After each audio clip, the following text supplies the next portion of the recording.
Yo. In the days of old, 5 elements were known: MCing, DJing, graffiti had grown, B-boy and knowledge, the pillars of the game, but a 6th emerged, adding to the flame. Comics and hip-hop, a fusion so tight, visual storytelling, lyrics that ignite, from the pages to the beats, a seamless blend, the 6th element, where 2 worlds transcend. Welcome to the 6th Element Show, where comics and hip-hop flow. Reno and Stu guided the way, bringing you the culture every day. Welcome to the 6th Element Show, where comics and hip-hop flow. Reno and Stu. What it do? What it do? Reno and Stu. Well, just Reno, I guess. Where's Stu dog at? Casual Toy Collector. What up, EGC? Peace. Said I got one more episode to go on Invincible. Cannot wait.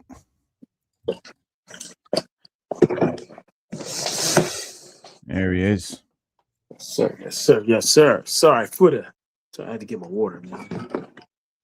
Gotta be hydrated. Yeah, gotta be hydrated. It's been a hydration type of day. You gotta stay. Haven't watched any of this season yet. My son's been watching. Oh man. Well, if you have, purposely not been watching it, I implore you. I tell you, this is the season right here. This is the one I've been waiting for. Like, Right.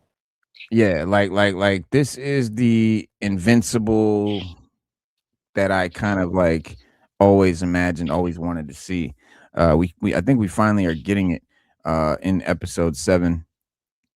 Episode 7, it's amazing, it's epic, it's peak, it's all the above.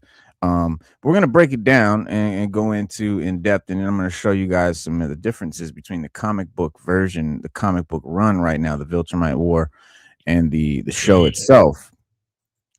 And the major differences and whatnot, but the episode itself to just kind of get it going right there and start it off with the first episode.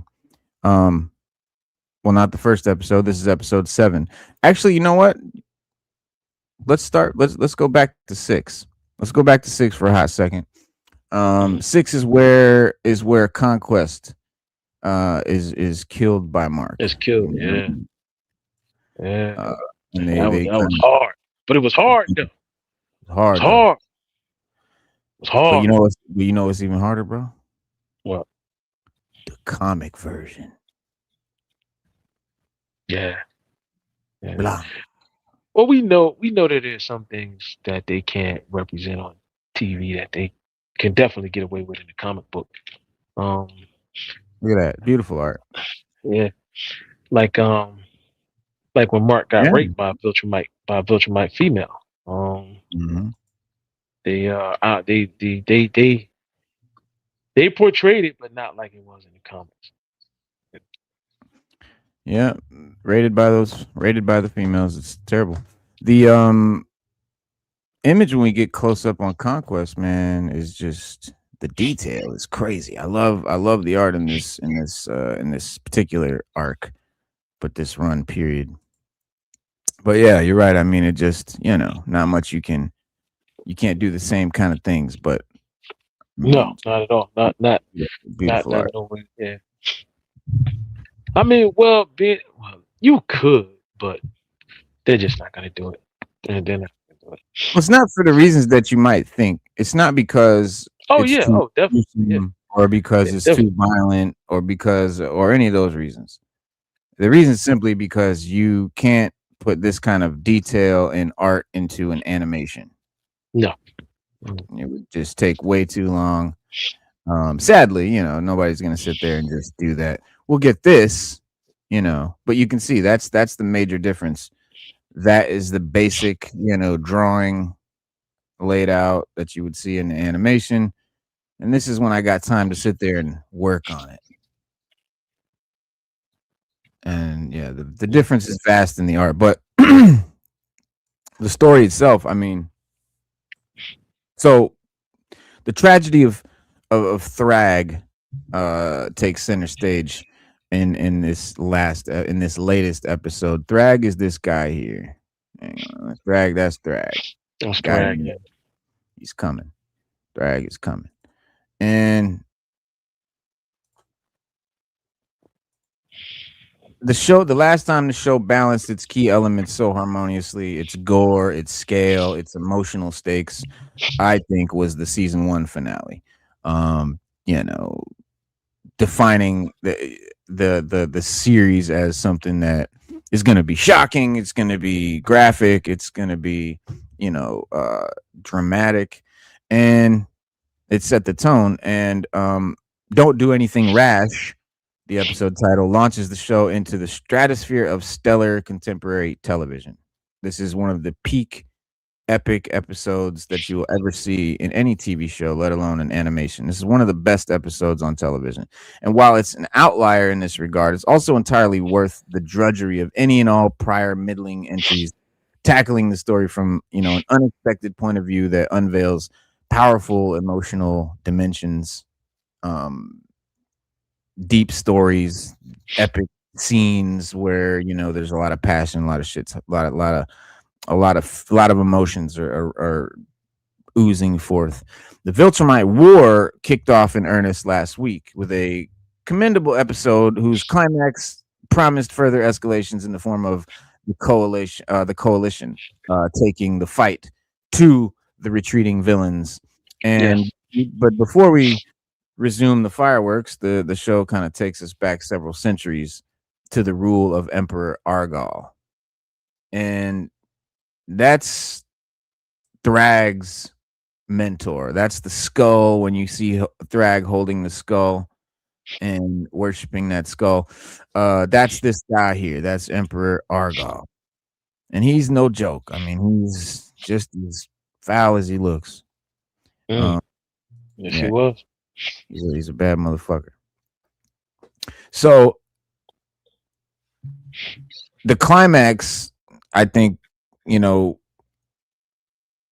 of this whole this is of the whole, like, not just this episode, not just the season, the Invincible series. This is kind of like what we're building to. And, you know, but this flashback, so Emperor Argal and the ascension of his right hand regent, the young ambitious Thragg, to the Viltrumite throne. Hang on, bro. To his Viltrumite throne. Thaddeus is still a Viltrumite envoy, reads the tea leaves of the brewing revolts and opposes Argal's cruelty in a brief exchange that kind of lays out the colonial nature of Viltrum. They have this sort of big meeting, and they you know, come to decisions, etc. And so Thaddeus is in the meeting, and he's like, you know, maybe, you know, we shouldn't be doing this kind of thing, and so, you know, enslaving aliens, etc. So Argal's cruelty is definitely the focus of this flashback, to see, you know, why Thragg is so set against, you know, or so gung ho. And so it's you know, it's use of enslaved aliens to mine precious resources is basically what they're doing. And so the planet's foregoing of authoritarian might makes perfect sense in this context, because it means that, you know, to keep the wheels of the empire turning. And so these material origins are more obscured by Thragg once Thaddeus assassinates Argal from the shadows.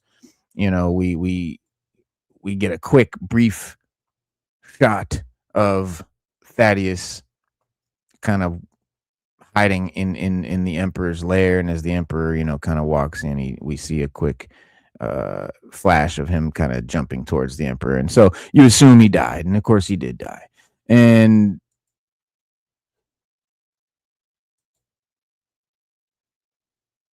the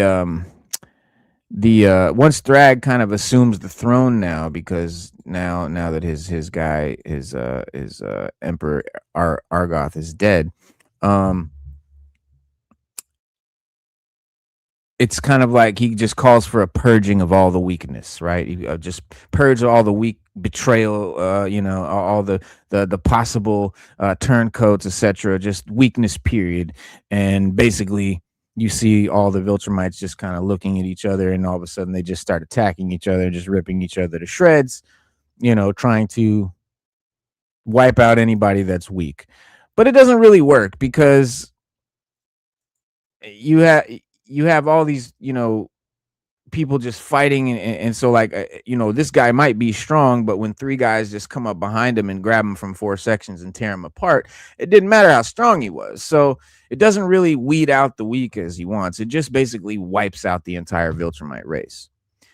So badly that there's now a ring around Viltrum, like the ring of Saturn, that is not asteroids but dead Viltrumites. And that's from the purge, from Thaddeus weeding out the weak, or Thragg reading out the weak rather. And so the flashbacks only last a couple 12 minutes, but it's not hard to read them into the idea that Thragg loved Argal like a father figure, and his death has left him mentally broken beyond repair. And so the saga of fathers and sons is a central thing in Invincible, and it continues here on the coalition side of things, as well as Thaddeus, now old guy with long beard, recaps the plan and leads the remaining warriors. You got Nolan, Mark, Oliver, Alan, Talia, Tech Jacket, Zoe, and Battle Beast into outer space, so they can strike before Thragg and company can recover. And so as they make their way to the planet Viltrum, the episode's travel downtime once again offers the chance to reflect. Per usual, though, the show employs the pre-existing, kind of montage. They always do these kind of music videos, and I'm not like a big fan of it, but the montage in the show has a little soundtrack to it. But in the comic, they do the kind of same montage. It just doesn't have a soundtrack. But during the montage, you see the same stuff. And let me but yeah, there's a lot of dope differences between the comic and the show. You've seen the episode, right, Stu? I don't want to spoil anything for anybody. No, but I'm gonna go into season 8. It. Yeah, I've been episode watching 8 rather as well. Yeah, I've been watching it. I've been kind of with my mouth open. I mean, I always thought it was great to begin with. But like you said, there's subtle differences between them. But I can overlook the differences because it's portrayed so greatly. Like I can literally just be like, this is cool, and it is. And it's the gore. They don't hold back on that. The Viltrumites, they show you how much of a scuzzbag race they are. But they show you that there are also some of them too that aren't really down with the way the Viltrumite way is. But they're conquerors. That's what they do, and they've conquered countless worlds. Right. That's true. That is true.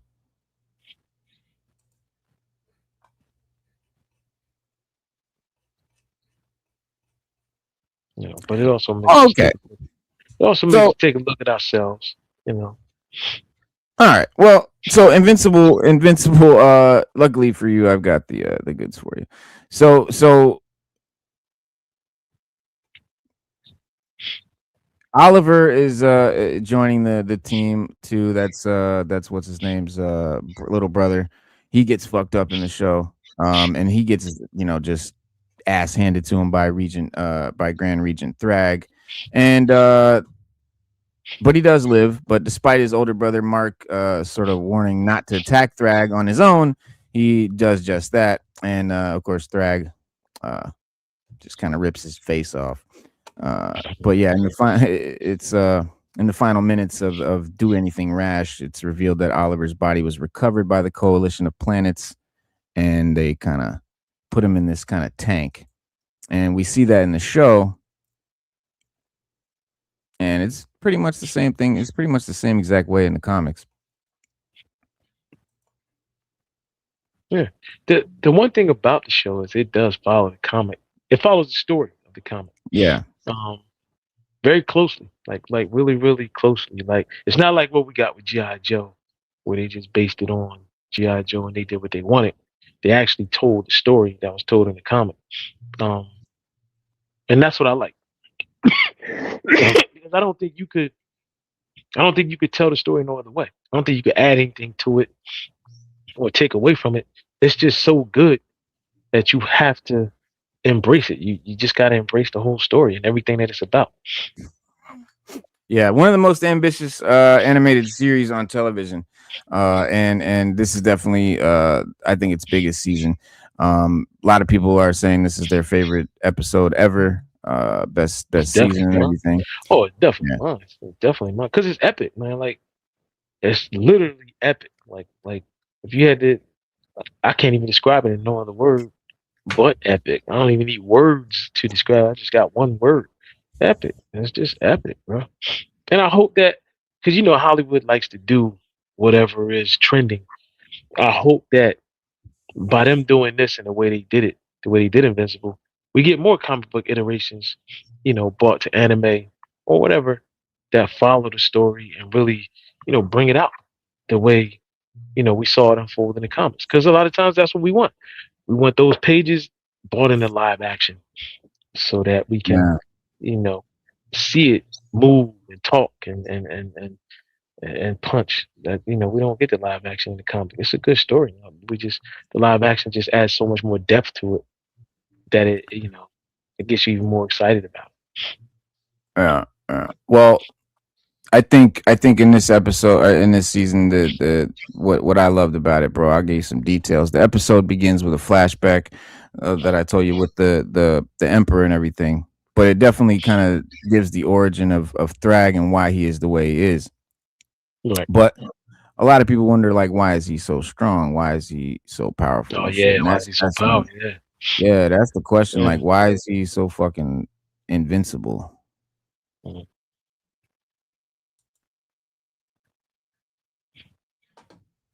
But Well, me, hopefully, I took it like they're like Kryptonians. Like they're all equal. They're all not the equally strong. Viltrumites.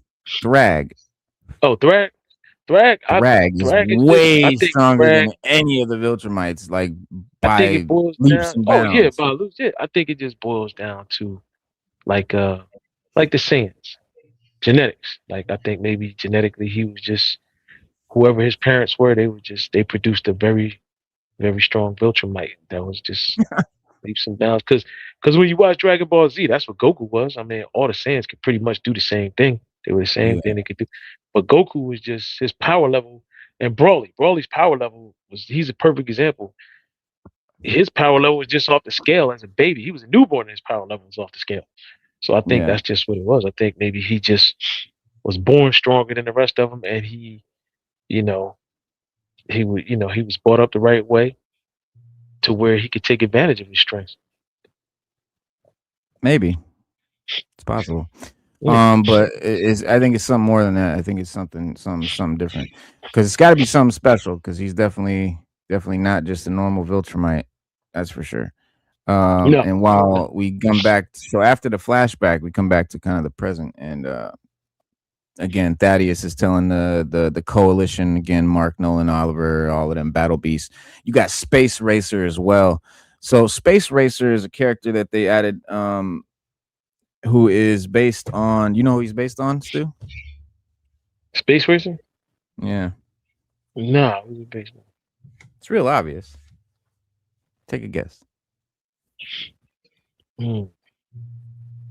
Would it be the Flash? Cosmic Ghost Rider. So he rides a motorcycle. He's got a bubble over his head, like the glass bubble, like Cosmic Ghost Rider. And he rides on this motorcycle through space. And he's got a pistol that shoots a beam that can go through anything. And that's just kind of the plot. I mean, anything. No matter what it is, the beam's going to go through it. Nothing. It's just going to keep going to the end of the universe. Whatever is in its Hmm. way, be it, Always, the always, Hulk, always, fucking a always planet, thought he was more. no matter what. I thought he was more of a play on Lobo than anything else. Not even close. No. No. No. Not even close. No. He's Cosmic Ghost Rider. But he's just the image version. So Robert Kirkman, basically, most of these characters are all kind of plays on characters from Marvel Yeah, or on other characters DC. or DC. Yeah. Yeah. But so Thragg is gotten to his destination, right? And a lot of the remaining Viltrumites are not there yet. And so Alan, Cyclops guy, pondering the question of killing Thragg is just going to kind of fuel the Viltrum Empire's rage even further. And Thaddeus, is just like, once Thragg's dead, the remaining Viltrumites will die off one by one. So we need to just focus on killing Thragg before the other Viltrumites get there. And so Mark records one last video message to Eve, stating that everyone is extremely nervous about fighting Thragg. Even Nolan saying that, this feels different. This doesn't feel like, every other mission where we come out alive. This feels like this could end badly. And he opts not to send the message though. At the end, he just says, "I love you, but you're not going to see this message anyway because I'm coming back." And so, in the meantime, Oliver, Alan, Tech Jacket, Talia, and Battle Beast attempt to eat, but they can't bring themselves to eat. Battle Beast says that they must nourish before battle, and then go around and state what they would like their final meals to be. And in another room, Thaddeus and Nolan are talking while saying that. Oh, and Battle Beast's final meal was. Do you remember what his final meal was? No, I don't. Wait a minute. No, I don't. No. Oh man, so it was cool because he goes, "My final meal will be my own blood as I choke on it from my death of a worthy opponent." And so they go back to Thaddeus and Nolan. They're talking and agreeing about killing Thragg, and he's got concerns as whether that sort of end goal is to kind of wipe out all Viltrumites, including Mark and Oliver, and these are all Viltrumites. So Talia announces that they've reached Viltrum's center and it's time to get ready, and so they formulate the plan to stick together and confront Thragg. And nobody can try to take him on alone. We know that he can kill any one of us without any problem. But if we all, can gang up on him, we might have a chance. And Nolan and Oliver share a hug alongside Mark and bid farewell to Talia. But this is a really I think it's a redemption moment for Omni-Man, because Omni-Man, has been an unforgivable character. This is a guy that tore up, Earth, slaughtered countless innocent humans, not to mention he knocked off the whole Justice League, like in the beginning, like in the first episode. Well, that's forgivable because they're heroes. They signed up for this. But flying through subways, just killing random crowds of citizens was just unforgivable. And he was just, killing many citizens just to kind of make a point to Mark, and, beat Mark half to death, took off, made another kid, and, kind of tossed him away. And this whole time there's like, dude, this guy just is the worst fucker on earth, in the universe. But this last season for sure has been a sort of redemption for him, a kind of you can kind of give him, I don't know, you can kind of understand him a little bit better, and you can kind of start to kind of give him a break, and then you kind of do give him a break, and you do sympathize with him. But well, so Mark finally got through. Like Mark finally got through to him, because remember in the second season when he really went off, Mark was telling him, like, look, why are you doing all this? Like you can do what you want. And he was explaining to him what a Viltrumite is and what they do.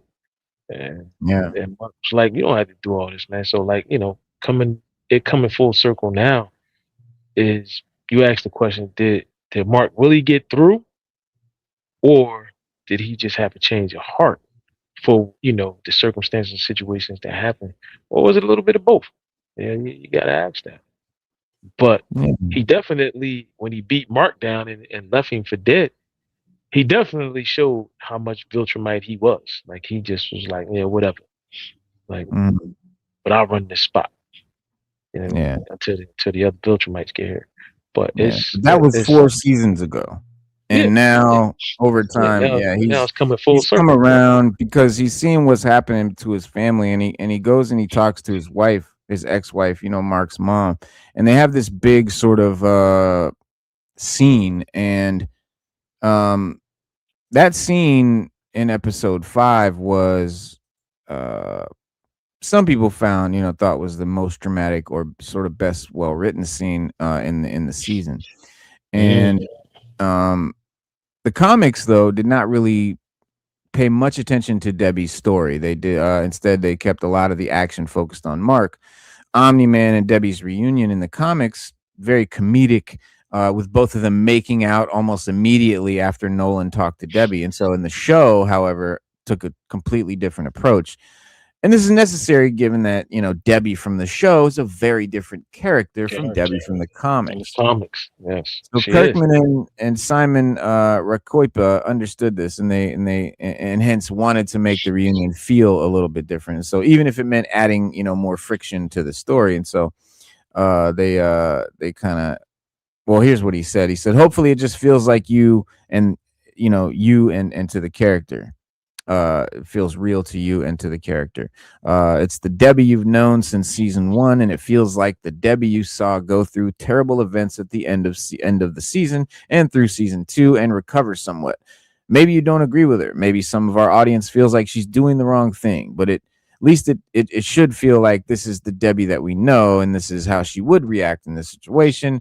And you Mm, understand that. And even if you either agree or don't agree with her actions, and you but know, Debbie, but you know what? Debbie never stopped loving Nolan.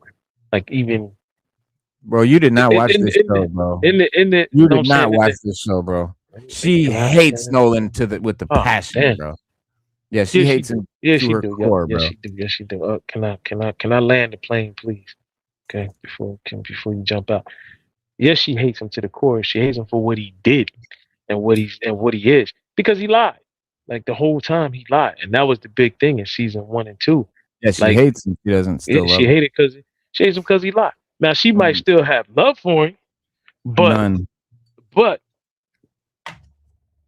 none. the main thing was that he lied. Like she couldn't get past the fact that he lied about everything.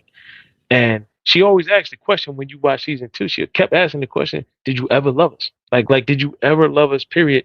Like, you was here for so many. You gotta remember, Omni Man was there for years before he just, said he was Omni Man and he was a Viltrumite. That's what he was there to do. He lied to everybody. It wasn't just her. He lied to the whole planet. But when Mark got of age, his main thing was like, you know what? Let me see if he has powers. And they met. He wanted to like kind of like to me. He wanted to kind of like make that conquest together with his son, but it didn't go like that. And then when, the son and the wife, finally figured out what he was and what he, Debbie was just like, damn, you lied like the whole time. Like, was anything true? Was any of this true? Like, or are we just like really like your pets that you just were able to just do whatever you want at your whim? Yeah, that's what she was saying in the first season when she was like telling him off and shit. But now she's really mad about what he did with Oliver and Yeah, yeah, yeah. Oh yeah, and it just keeps getting worse. Like he keeps doing more and more things that she finds out about that she's just like disgusted with. Like she's just like, God damn, damn, like can it get any worse? Like every time she asks the question, can he do anything worse than what he just did? He does something worse than what he did before. And like when he yeah. killed the Justice League, and she finally found out he was the one that did it, and then she figured out he lied about that. Like the way he told her, the story he told her I don't think she wasn't cared a even lot. She didn't with really the care a lot Justice about that. Not it was just the lies. Like it's not even that she cared. Like she didn't care about the like oh you killed the other. It was just a lie behind it. Like he fooled her. Like basically he pulled the wool over her eyes, and it took her a long time to really figure Yeah, out no, that's what kind of definitely monster that he was. that's definitely how she was feeling back then. But now it's more because he cheated on her with the mantis and Yes. had another kid and then basically ditched that lady. said that she Funny. was he didn't care about her at all, and she was like, well, that ain't no better. And so once you some women, once you cheat on them, once you go behind their back and have a When she kid, scorned him, it's a they're wrap. scorn. Yeah, they're Hey, scoring. Yeah. I mean, but that's Debbie, that's how she would have reacted. So I think, the decision to have her call out Nolan and not succumb to the apology that he's giving her so eloquently, and kind of does throw some arcs in the future into question as far as in the comics. Eventually, Nolan and Debbie are back together, but not going to happen in the show. Different character altogether, Debbie, and different outlook on the way, that she Yeah, deals with that she that she deals with it. sees him. Because like I was saying, like In I the said earlier, comics, she in the comics she still loved him, but she just like in the cartoon she just can't get past what he did. Like she's more like a modern day woman. She just can't get past it, no matter how much apologetic he is or whatever. She just can't get past it all because the lies, the way it's portrayed in the the TV show is that even when what's the guy named that's part of like Shield? That's the older guy that's like the Shield leader. What's his? I forget his name. But when he was trying to piece together who killed the Justice League, he was like, "Look," and then he had a feeling that he did it. And he was trying to tell her, well, you keep and she going didn't. back to season 1, bro. You're Man, this was like confusing me. season 2. This is like season Yeah, 2, that guy's 3. not even in the This is like show season 2, anymore. 3. But No, let's no, I talk know. about the current show. Let's talk about the show. I was just trying to relate how Debbie and Nolan, like she just can't get by. Like Did you watch the? you I gotta mean, go back. you You gotta, saw yeah, I watched the. Did you I see watched 7 all. though? Did you see Yeah, I've 7? seen 7. 7, yes, I've seen 7. But I'm just trying to relate how Debbie and Nolan I'm just are asking. not vibing. Just they're not vibing. Like we can talk about season 7, but I'm just you got there's some history there. They got some history there that's just bad. That brings you up to where you get to the current season. You say, well, this happened, this happened, this happened, and that's why she's like this now, and that's why she won't accept his apology. That's why she's not as accepting of him as Mark is. Yeah, yeah. And Invincible's definitely made some significant changes to the comics, the show, along with introducing brand new original storylines for the show. So episode 4, we had saw Mark literally go to hell and help Satan fight against the Vile, with Mark and Nolan shifting the main story back to space. Though it's unlikely that the heroes on Earth are going to be left in the background, and there is enough story left to explore on Earth as previous seasons did with Debbie. But with Eve is still there pregnant, not having found a way to move forward, and it is possible that the drama sort of unfolding on Earth is going to come into focus as well. The Vile are also antagonists that have been fleshed out and could serve as the chief antagonists for the show's Earth-based storylines and heroes. You got Robot and Amanda still lost to the Flaxen realm, and maybe their journey can also be focused on. But there's a huge possibility that Nolan and Debbie are not really getting back together. This would alter a few future storylines. The creators have done a really good job with to make Paul likable, and so it's unlikely that they're gonna cause any major problems for Debbie, and so much so that she would rather go back to Nolan. So I don't think they're gonna be able to even make sense for them to get back together like they do in the comics. But it remains to be seen how Kirkman and the team will tweak it back and flip it back and forth as they've been doing. But if you want to know which comics to read, that we're gonna kind of be talking about, issues 66 to 78 are season 4, basically. The Viltrumite War, which is this last episode that we're watching right now, is like 71 to 78. And yeah, but first of all, it's season 3 ends at issue number 65. Conquest is imprisoned by the GDA. Mark is recovering from his injuries sustained at that fight. Angstrom Levy is back with the engineers, and Adam Eve's powers aren't working right. But that makes the starting point of the reading guide for Invincible 4 quite easily issue number 66. So if you want to start, see exactly what's going on in season 4, start with number 66. That starts with Nolan and Alan the aliens' cosmic travels, leading them to recruit people to help the coalition of planets prepare for the war against the Viltrumites, which is the focus that we're talking about here. And this is ultimately what brings Nolan back to Earth and results in the reunion with Mark and Oliver. But the culmination of the Viltrumite War storylines ends in number 78, starts 71, ends in 78.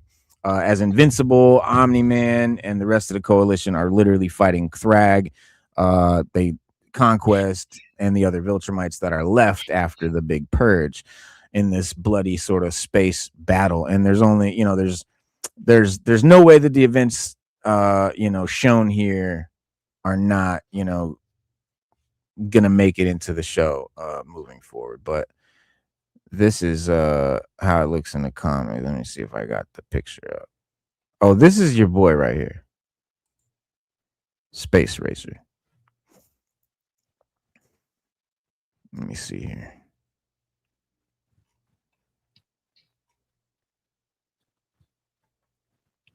Yes, yeah, that's like Lobo, dog. Like he got people. It's nothing like people Lobo. tied. He got people tied to the back. He got bounties tied to the back of his bike. No, he doesn't. That's somebody trying to chase him right now. But he's Cosmic Ghost Rider, trust me. He's got the same powers, same bike, everything. But this is the comics version of the war. We don't really get to see this in the show. Not all these different Viltrumites and all these, but they do a good job. They do a good job, kind of bouncing it in and around and shit. So in the ending scene in Invincible, not the ending scene, but towards the end of the Viltrumite War, Omni-Man realizes like we can't beat this dude, and so he gets fucked up and shit, and he's coming back, and he's like comes flying back, and he realizes the way to get this guy is because he's really Thragg is really in love with the mythology of Viltrum and the planet and the Viltrumite cause and all that stuff, and so he's very passionate about it. He's got the skull, he's like worships and shit of the Emperor and all that, and so Nolan Omni-Man realized like if we destroy Viltrum, we destroy the planet, we destroy his reason for being. Maybe that'll be a way to stop him or at least get him to shut the fuck up or something. And so he starts flying back full speed, but he goes right past Thragg, and Thragg's like, what the fuck? And he's flying straight towards Viltrum, and he's got Thaddeus is there, or no, sorry, was it Thaddeus? Yeah, Thaddeus is with him. So Thaddeus and him, they start flying forward, and he's like, Mark, come on. And Mark and him start flying. They all three of them are like flying full speed at Viltrum, and then he goes, Space Racer, get in front, and Space Racer gets in front. And remember, he's got the gun, and this gun shoots a beam that goes through literally anything. And so he shoots the beam, and it goes straight for the planet Viltrum, straight for the core, straight for the capital of Viltrumite. And Thragg's like, oh fuck, and the beam's going, and the beam's just gonna go straight through the whole planet. And so Omni-Man and Thaddeus and Mark, they're gonna follow the beam through the hole it creates, through the entire planet, go through the crust, through the fucking mantle, through the core, out the other fucking end, and just kind of explode the planet. And they're flying through, and this is how it looks in the comics versus what you saw in the show of them busting through. So in the show, we see this. This is a clip from the show, and this is the comic. This is the show. And then Thragg sees this, and he's like, fuck. He's like, no. And so they're all just chilling, like, Thaddeus and Mark and Nolan are like, we just did that shit. Thragg busts through, and he's like, tears in his eyes. He's like, fuck it, I'll die. Because death, he says, I choose death. And he flies. In the comics, he goes, surrender, you sicken me. There's nothing left. Oh. And in the show, he flies at him. After this scene, he flies at him and just grabs him and just tears him apart. In the comics, that's how it looks. And I mean, look at the difference in the detail and the just everything you see there versus this. Mm. And that's why a lot of people are like disappointed and like, oh, the animation sucks and all this. But it's like, honestly, bro, if they made an animation of this, you would never get hour-long episodes. You would never get whole big long seasons. They would definitely be more than a year apart. But you It'd gotta be remember a too. whole Yeah, you different gotta show. remember too. It'd be Yeah, a one season I'm saying deal. show. Yeah, you gotta remember too when you animate something. That's what the word animation means, to make it not look real. So like, you know what I mean? Like the characters are Make gonna it be a move. little more. Yeah. Well, yeah, they make it move also, but it's also like the characters are not gonna look as realistic as they would if they're in the comics. But also, you got to make them move. Like you said, you got to make them move. So Yeah, to make it because you got to move, draw so yeah, many panels or so yeah, you many got exactly. frames that Yeah. if you just do all this All detail, that you would have to detail, draw. you would never so animate. So animating it is actually a shortcut to making it move. Like people got to understand that. I get it. I want it to look like the comic too, but the only way you're gonna do that is if you do CG, and that costs a lot of money. That's a lot more money to do. And like it takes what 2 years to make a Pixar movie. I mean, how long you think it would take to make that in that format? It take damn near three. It take like 5 years. We get a season every 5 years. Yeah, yeah. So I'm not gonna hold them to this kind of quality for an animation. It's just not possible for that sort of the size of the show. If you want 15-minute, 15-minute to 20-minute episodes and like one season, cool, you'll get a little something that looks like that. But Right. I'd rather see this thing drawn out. And so he rips his That's, head off and then he just holds it aloft and he's like, in the comics, this is how it looks. At long yeah, last, Lord Argal, you have been avenged. yeah. And in Well, the comics, you gotta put more detail in the comics because you have no movement. So you can put more detail in the comics because you don't have to draw it 100 times. yeah, You can that's just my point. draw Yeah, one that's my panel. point. Yeah, you only gotta You draw can one you panel. can So put yeah, all you the can work and detail. detail into it that you want Yeah, because you can just sit there and work on it and you ain't got to worry about, oh man, I have to do something that has the same background or something like that, so it's easy to do and all that shit. but the Two con percent. and the comic panels look more pristine, Mighty Rex, in order to. That's how you bring it to life. Whereas in when you go in with a animation, it's already bought the life. You know what I mean? So the comics don't move, so you gotta make it move, make it look like it moved, and that's what it is. That's where all that detail comes from, compared to that right there. But I'm cool with the animation. I'm not wanting to be like, oh, I wanted to look like I wanted it to look like a real movie. No, we can't get that unless you get live action. That's the only way. And even in live action, that costs money for all those effects. And then he just busts it. They like, damn, you like, Yeah, the detail is beautiful. Beautiful. But yeah, there's a lot of so yeah, there's this scene too where he beats Omni-Man, kills him. So we think, oh shit, Omni-Man's fucking dead. He's fucking dead.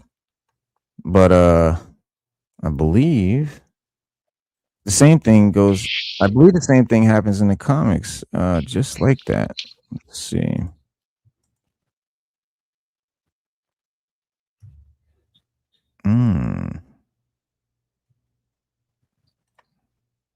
No, that's Mark. There he is. Blang. Faster than I thought.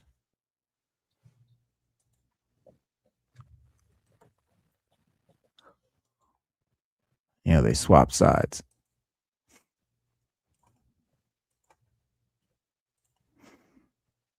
Yeah. Then he grabs Mark's head and just goes crushing Mark. Yeah. Give Mark the old crushing grape. The old fuck you. It's so exponentially crazy how strong the dude is. So we all know Battle Beast to be like the craziest. Wow. It's over for the coalition. Well, I don't know. We'll see. We'll see what happens because it's definitely over for Thaddeus. But yeah, what's his name? Uh, fucking Alan takes over as the chancellor. But Battle Beast, I was waiting for Battle Beast. I knew, oh, Battle Beast is coming, and I'm thinking he's just gonna tear shit up, and like he might be the match for Thragg and all this, because he's like supposed to be the baddest dude and all this. But bro, in the comics, they taught us quickly. He just grabbed Battle Beast by his jaw and just he yerked him and just fucking he tossed him. A nuisance at best. Like, that's Battle Beast, dog. Like, what the fuck is this dude? But I give Battle Beast credit because in the earlier seasons when he had to fight, one of them, Battle Beast is like, I got bow gracefully on this one. I'm gonna step off. Mark tried to hit him. He just ate the punch. Full force, invincible, full speed, trying to fucking murk him. Nothing. But Mark did punch him up a couple times. I gave him some work. When he punched Oliver, he ripped his jaw off, ripped his arm off, left him bloody and bashed. Yeah, but you gotta give a shout out to Amazon for even doing this with this much violence and gore and blood. Like, you gotta take your hat off to them for even. I was a lot of people wouldn't amazing. touch it. Yeah, a lot of people wouldn't touch it. A lot of people wouldn't touch it. And if they did, it wouldn't be nothing like it is. So they gave us the closest iteration they could and brought the comic to life, which brings it more fans. It's what you like. It's what you want. And in the show, at the final scene after he after they leave him and take off, or sorry, not after he fucks everybody up. In the show, Thragg, after he beats everybody down, he's about to kill Mark. He's like got Mark by the eyes and he's gonna crush him, but then he lets him go. And this dude sees him and he's like, oh wait. He goes, what the fuck you doing? He's like, we need them. We need all Viltrumites. They will be spared. The ship. And the guy goes, forgive me, Regent, but no. No, we need Viltrumites loyal to our cause, not them. Ah, yes, them. And he goes, trust me, if we are to survive, them above all others. Thragg has a plan for Mark and Omni-Man that he believes is necessary. He needs them alive for the Viltrumite race to survive. We don't know what that is yet. That's where they leave it, and that's kind of the mystery. And so they're like kind of left for dead, but they of course are nursed back to health.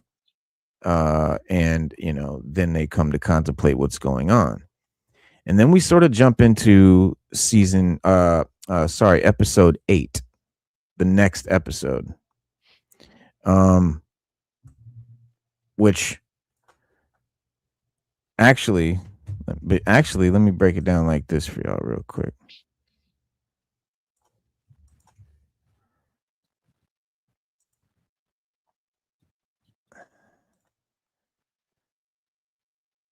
Wait a minute.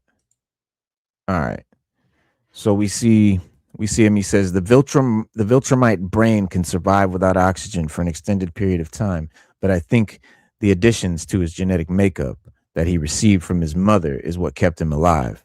Talking about their little Mark's little brother, who's now in the tank. He's just got his jaw ripped off and shit. When Thragg ripped his face off. And he says, among other things, Oliver said, we need to see you awake, son. And so he says, The solution he's suspended in is enhancing his natural regenerative abilities. His skin is being grown over by prosthetic replacements for his arm and lower jaw. His brain scans are remarkable. If this healing keeps up at this pace, he should be out of the tube in another week, ready to begin his physical rehabilitation. He won't be back up to full power anytime soon, but he's alive. He's alive. And then we find out that your boy has taken Thaddeus's place as the chancellor, because now Thaddeus is dead. And there's a lot to be said here. He says, granted, space is a big place, and they can certainly travel great distances in little time, talking about the Viltrumites, Thragg and them. But we've got all eyes in all quadrants of the galaxy. It would be very hard for them to hide from us. We've searched for them. We've searched all the former planets of the Viltrum Empire to see if anyone might possibly be harboring them. They're not. Without those planets to back them, their numbers dwindle to the point that any frontal assault against us would be ineffective at best, disastrous at worst. So it makes any sense that they would lay low for a while, regroup, prepare for a series of small, calculated assaults. Conventional wisdom would have them attacking their formerly occupied planets. It would take a little effort to turn them back to their side, and eventually they would again command a large force enough to destroy us. We've been stationing our troops with these planets in preparation for this. A delay of this long, especially with them knowing you and your father and brother were out of commission following our last battle, makes no sense at all. What did we do to them? We destroyed Viltrum. Thragg was ready to kill us for that. He was right there. He could have done it. But maybe he thought of another way to hurt us. Maybe something more painful than death. You can't find them because they're not in this galaxy. They've left us alive for a reason. Me and my father, there's no way the Viltrumites just gave up. They went into hiding, not right before killing us. The Viltrumites have gone to Earth. Dun dun dun. Dun dun dun dun. Damn it, man. And that's how the episode ends. On the show, episode 7. And that's the comic version. Pretty much the same way in the show. And then you have episode 8 coming up next week. And if you follow the comics, you have a good idea of what's going to happen. Mm-hmm. And if you follow Sixth Element of Hip Hop, you will have a good idea of what's going to happen. I'm going to break it down for you right now.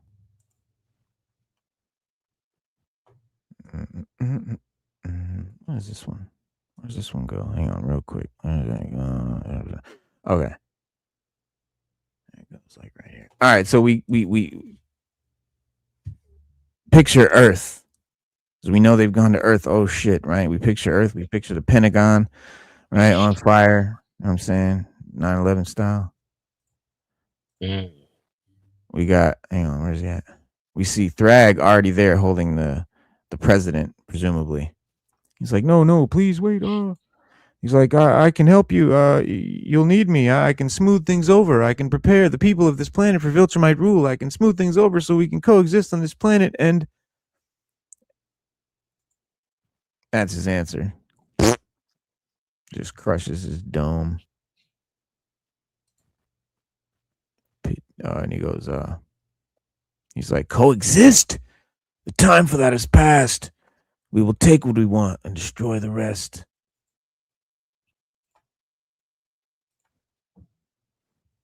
And you can see all this shit. Yeah. You see Mark's mom. That's Mark's mom. Yeah, that's Mark's mom. Sorry. And and so he's killed Mark's mom. Here's Mark's girlfriend, Adam Eve. She's just getting everybody's dead. Everybody's dead. All the Justice League guys, they're all dead again. Yeah, the new Justice League. Yeah, and so Mark is like bugging out. He's sitting there thinking about all this. He's like, man, I know they're there. They're, you know what I'm saying? They're on Earth right now. They're fucking shit up. And you know, Omni-Man's like, nah, just chill. It's chill. Like, You know what I'm saying? They're probably not there. And Mark's like, yeah, you're probably right. And they chill out, and then all of a sudden Mark just takes off, wow, and flies straight to Earth. You know what I'm saying? Omni-Man follows them, and they fly around. They don't see nothing, and everything's cool when they get there. Omni-Man's like, you see anything? No, I don't see anything. So all this shit we saw was all in Mark's mind. This was all what Mark imagined was happening. But they get there, and there's nothing going on. Oh, sorry. He's like, my bad. I skipped some shit. He's like, I can't. He said, all I can think about is what's going on Earth. Blah, blah, blah. Yeah. So then they fly to What Earth. must be happening there? Yeah. And he takes off. So they get there and they're like, yeah, nothing. You know what I'm saying? Nothing's out here. I don't see anything. And right, he's saying that, he goes, this guy pulls up and he's like, we very much are here. And grabs him. Oh, yeah. And he's like, Mark's like, what the fuck? You know what I'm saying? You're fucking shit up. And he's like, I have done nothing to this planet. Not yet. Not yet. I mean, which means that this girl is going down. Yeah, but tune in next week to the Invincible season 4, episode 8 to find out how that unfolds. So I'm not gonna spoil it, or go read the comic if you want to know right now. Yeah, if you want to know, yeah. But I'm for everybody to read the comic and get the original version. Right? Yeah, it's pretty 1-to-1 too. But I mean, it's definitely way better looking. But 100%. There's pros and cons, to the animation version. But if you're a fan, you got to check it all out. You got to read the comic too. Yeah, definitely.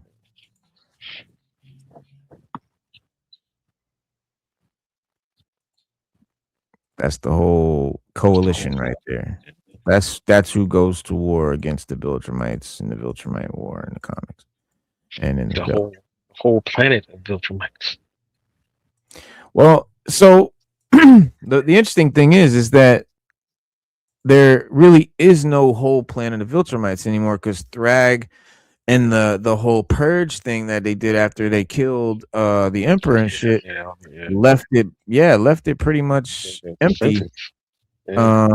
And they had this cool ass like scene where the coalition was flying towards Viltrum and shit, looking for Thragg, and you see them flying along, and as they're flying, they see, the planet, and there's like a ring like Saturn around the planet, and they're like, oh wow, it's a pretty ring, and Omni-Man's like, nah, that's fucking dead Viltrumite. That's body parts. Yeah, that's body parts, my man. What are you talking about? A ring? That's not ice. Yeah. And they're like, oh, we can use the fucking bodies to hide, right? And so they go to fly into it, and they use it to like camouflage them from the Viltrumites, for their entry. And as they're flying through and shit, and you see them like in this like whirlwind, this like dark, thing, and they're flying through, and then you see that the Viltrumites are also hiding in the bodies, waiting for them. Laying like Castor Troy for Travolta. And when they think. But that's what I like about it the most, is that, like I said, they're not scared to, portray some stuff, man. Like, let it be broke. Like let's get with it. The fights. I basically, me personally, I like the action, and I love the action. I love the gore. I love the it reminds me a lot of like 80s anime. Yeah. Yeah, definitely. Yeah, it's one of the better animated shows out. It was hit or miss though. I mean, Invincible, definitely has its flaws, but this was in my opinion, this was like the best Invincible since it first started. Right? Like when it first started, season 1, the way that shit ended, we were like, oh, this shit's about to be insane.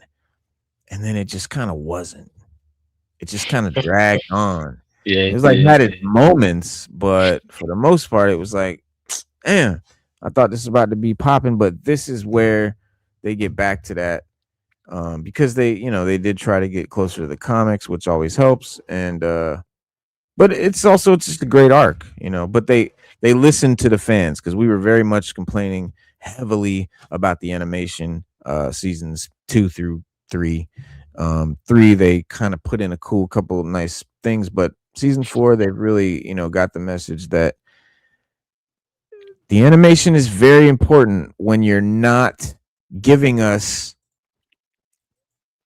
that kind of detail that you would get if it was drawn. Like if I'm sacrificing this kind of art, then I need to be getting really good animation, because if I'm like it's got to be a give and take. I can't, you got to give us one or the other. Because even when you think about an anime, I mean, could you honestly say that you see an anime that's out there right now that has art that's that detailed? Like, that's not a CG. You can't. If it's something that's hand drawn, no, you're not gonna see it. You can see something that's very well animated as far as movement is concerned, but detail in the character, no, you're not gonna see it. Well, yeah, I mean, definitely, but like, this kind of detail, since we're not getting this, we're getting this. But then the reason this is okay is because they're doing good fluid motion, good animation, and like it makes it acceptable. It does. Because, since we're not getting this. Right. Which, to be fair, this is kind of this is what you see DC doing a lot, this kind of style of animation.